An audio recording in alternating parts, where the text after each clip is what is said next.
ለዛሬ ዘንላችሁ የቀረብነው የጤና ምክራችን የኩላሊት ጠጠር በምን ምክንያት ይከሰታል? ምልክቶቹስ ምን ምንድናቸው? የኩላሊት ጠጠርን በቤት ውስጥ እንዴት ማከም እንችላለን? የሚለውንና በተጨማሪም የኩላሊት ኢንፌክሽን ምልክቶቹን፣ መንስኤውንና መፍትሄውን ይዘንላችሁ ቀርበናል። ተከታተሉን። የኩላሊት ኢንፌክሽን በምን ምክንያት ሊከሰት ይችላል?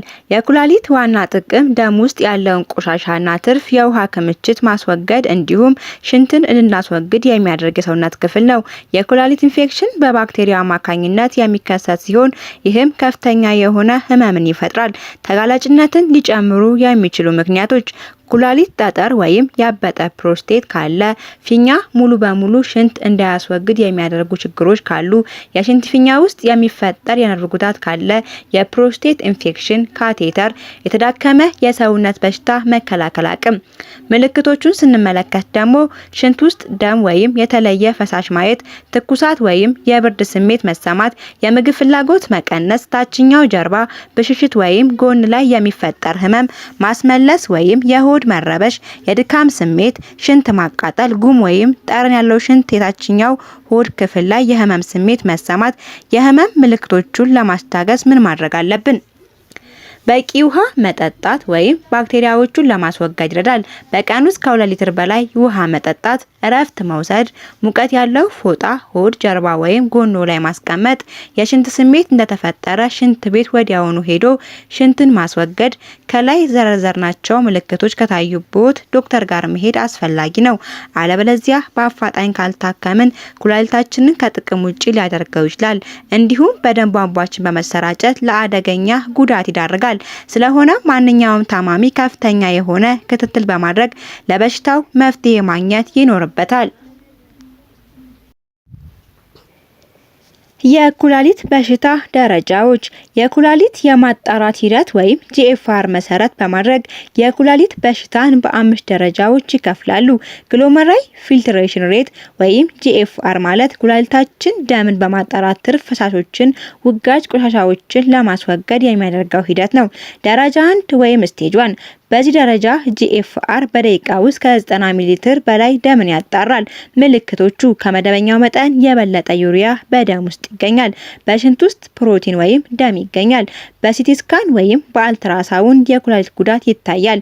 በቤተሰብ ውስጥ የፖሊሲስቲክ ኩላሊት በሽታ መኖሩም ይታያል። ደረጃ 2 ወይም ስቴጅ 2 በዚህ ደረጃ ጂኤፍአር በደቂቃ ውስጥ ከ60 እስከ 89 ሚሊ ሊትር ደምን ያጣራል። ምልክቶቹ ከደረጃ 1 ጋር ተመሳሳይ ናቸው።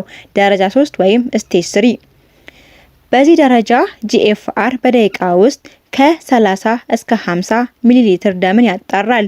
ምልክቶቹ በደረጃ 1 እና 2 ላይ ከሚታዩት ምልክቶች በተጨማሪ የሚከተሉት ይስተዋላሉ።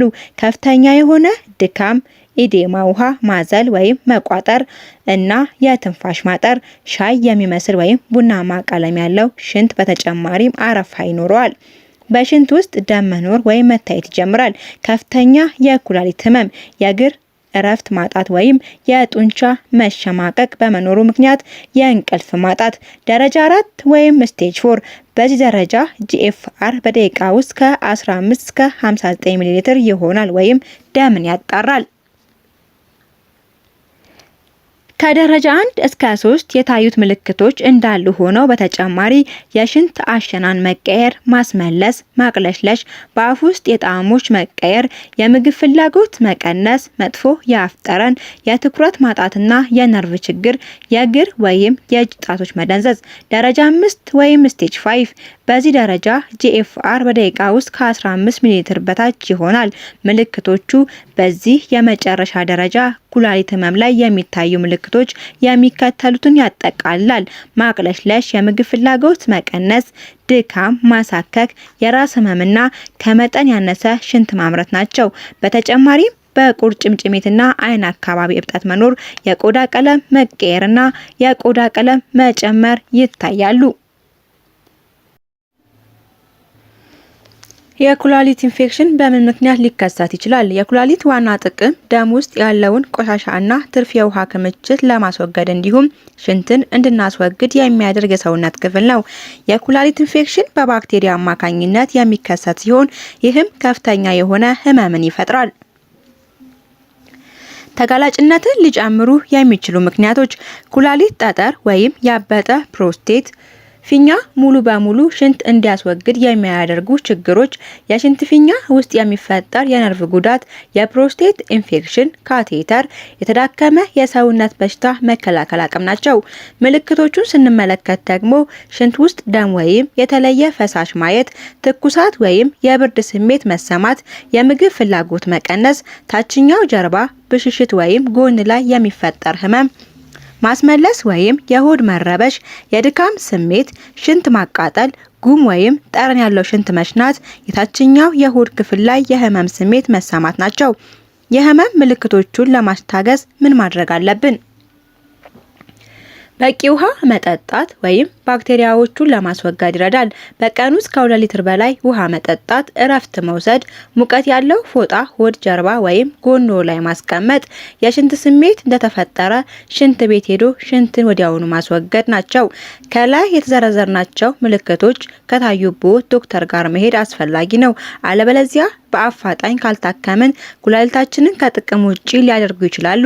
እንዲሁም በደም ቧንቧችን በመሰራጨት ለአደገኛ ጉዳት ይዳርጋል። ስለሆነ ማንኛውም ታማሚ ከፍተኛ የሆነ ክትትል በማድረግ ለበሽታው መፍትሄ ማግኘት ይኖርበታል።